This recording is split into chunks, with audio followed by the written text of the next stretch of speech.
Hey there, Simone here with Bulletproof Business Growth, as always, with some ideas and insights, what to pay attention to when you are ready to grow and scale your business. And of course, it's almost 2024. So this is a time when we want to make sure that we have everything set up and ready to go so that we can hit the ground running and truly execute at that next level for this next year.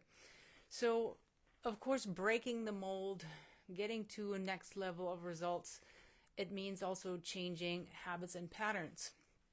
And the first thing that we need to look at is always leadership.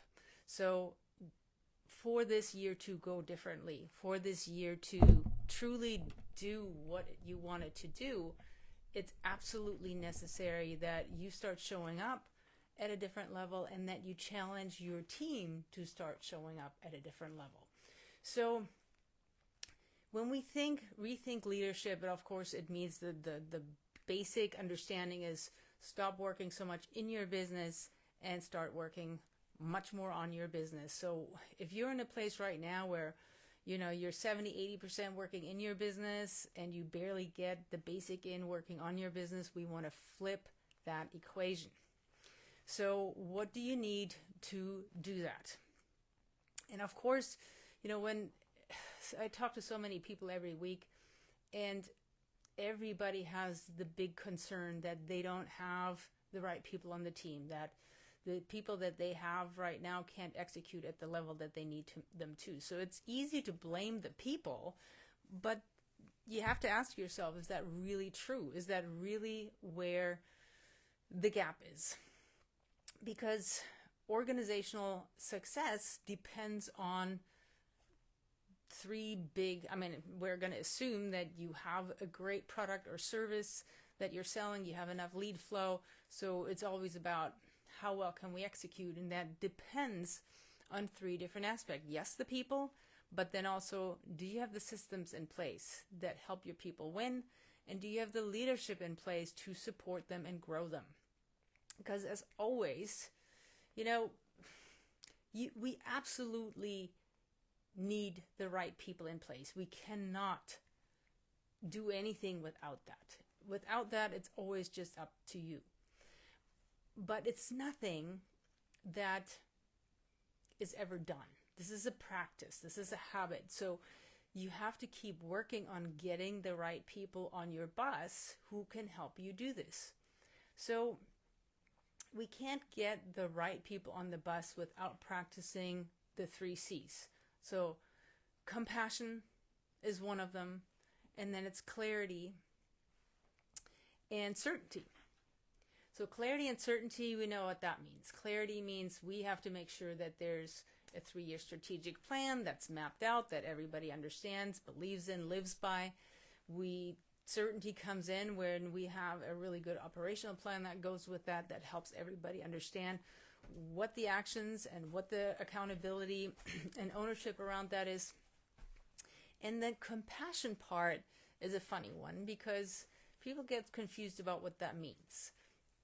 Let me tell you what it doesn't mean. It doesn't mean buying into excuses. It doesn't mean not getting the level of performance that you're asking for. It does not mean rolling over and buying into all sorts of BS. But what it does mean is when you're a compassionate leader, you lead, you tell people the truth, and you call them out for what's not working. Because that's truly when you give people clarity and certainty about what goals and expectations are and what being successful means. So that getting the right people on the bus, like I said, it is never finished. It is a practice. And you always have to work on being a leader. And without that piece, there's no way you can really grow and scale your business. So another thing that fits into that kind of goes alongside with this, is the key attribute for being able to let go as a leader, because you cannot really utilize your team. You cannot really expect that they're going to drive big results for you if you don't trust them, if you don't let go, if you don't let them.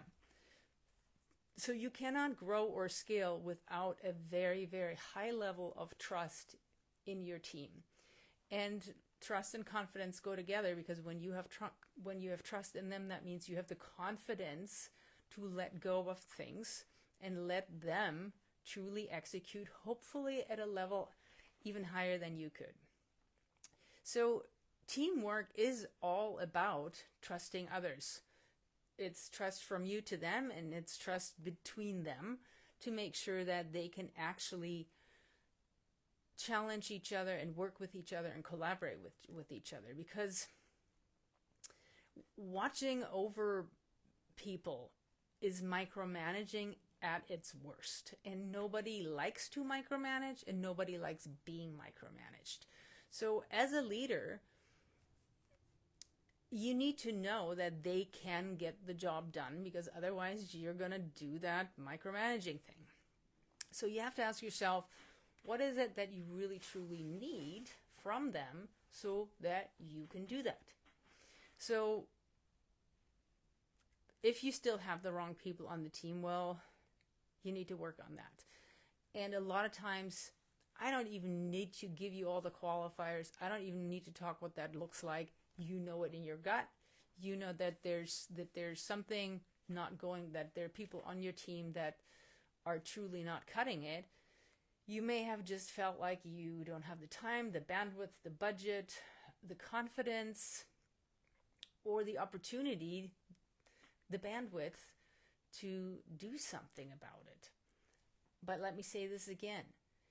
You cannot grow if we don't first improve the quality of your team, the DNA of your team, right? So if you have the wrong people on your team and you already know it, that needs to be on your priority list at the very top that you need to work on, because otherwise everything else doesn't matter. So the other part, of course, is you may have the right people on the team, but they're truly underperforming because you haven't given them the right leadership systems so that they can do an amazing job for you. And of course, if you have no leadership, we go right back to the 3 C's. You know, you might have the right people on the bus, but they can't grow because they don't get the feedback, they don't get the champion, they don't get the truth that they need so that they can up-level their performance. So the other part, when you don't practice being a leader, when people don't get supported, when they can't grow, they won't stay. Or they won't truly only focus on money because that's all you've given them.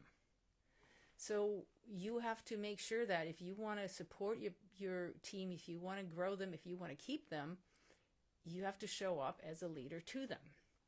Because that's the part, yes, it takes time to do that, but if you do it right, it's going to give you a ton more time back on the back end that you can use in a much, much better way. So going back to that trust piece, it is so important because it opens up the avenues for collaboration, communication, taking risks. And we all know how important it is that everybody takes risks at a certain level, because otherwise we can't grow, we can't innovate, we can't be creative. So a huge piece of trust is also reducing conflict and creating team cohesion, which of course is what drives results. So of course that trust piece, it starts at the top, it starts with you. So, and it is 100% the biggest source of effectiveness and productivity.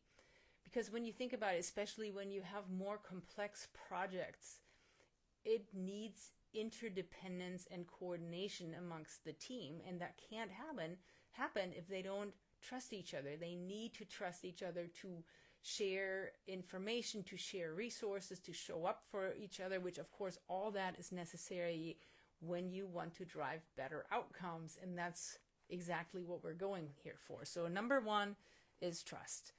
The second piece is you need to have conflict in your team. Great teams have great arguments. And yes, for a lot of people, conflict is really uncomfortable. But it is really, really important for team results because it means they can drive different perspectives. They can honor different perspectives. They can create ideas and innovation. And of course, it's better decision making and better creativity that comes out of this.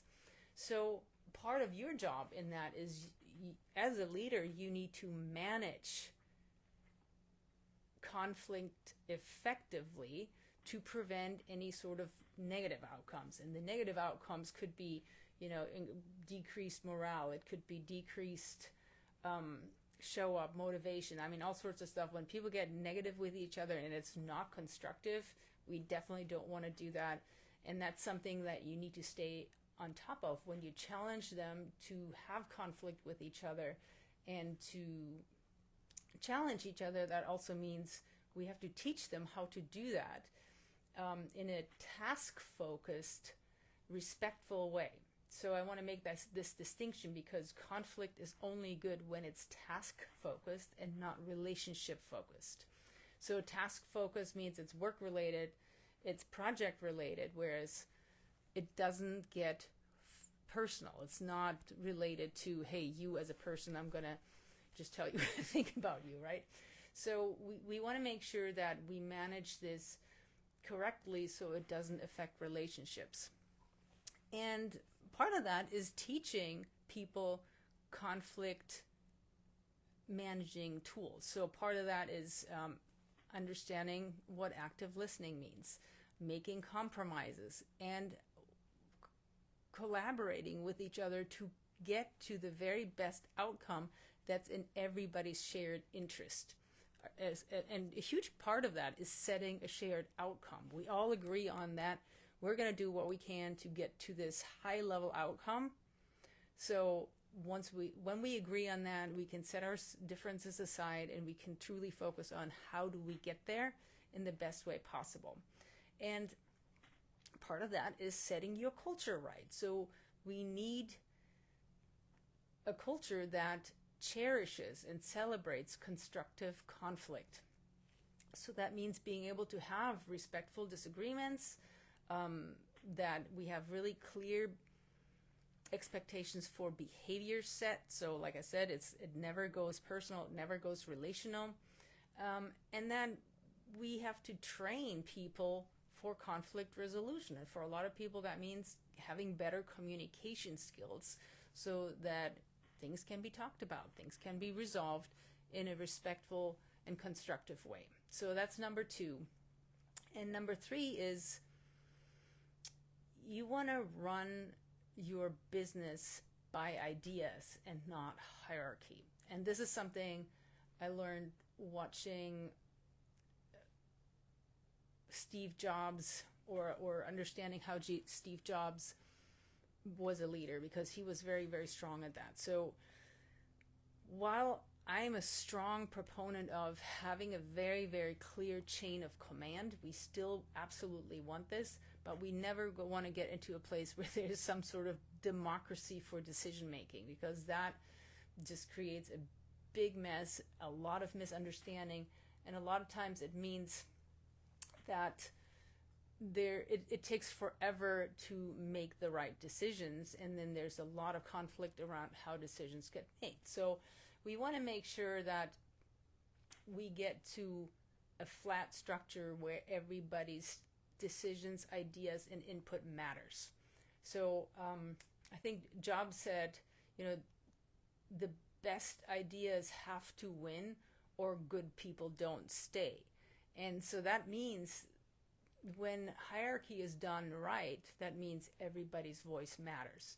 Hierarchy done wrong, it hinders creativity, it hinders innovation by not considering the ideas and input from your lower level team members.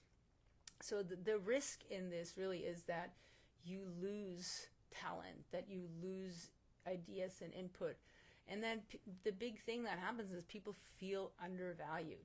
And when people feel undervalued, they disengage, they turn off their brain, and they show up not at the level that you need them to. So this goes really right back to